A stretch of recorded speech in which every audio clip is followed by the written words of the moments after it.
Case 1. A ball released from rest on one of the planes rolls down and climbs up the other.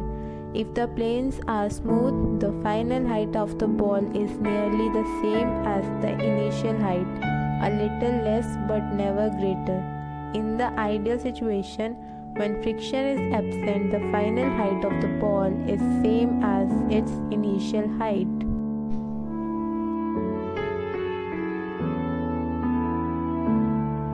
In the case 2, if the slope of the second plane is decreased and the experiment repeated, the ball will still reach the same height, but in doing so, it will travel a longer distance.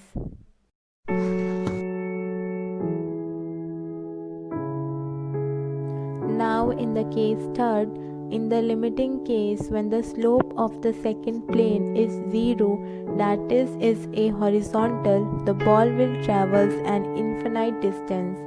In other words, its motion never ceases. This is of course an idealized situation.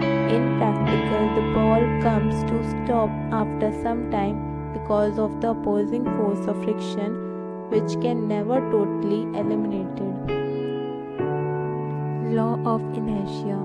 If the net external force is 0, a body at rest continues to remain at rest and a body in motion continues to move with a uniform velocity. This property of the body is called inertia.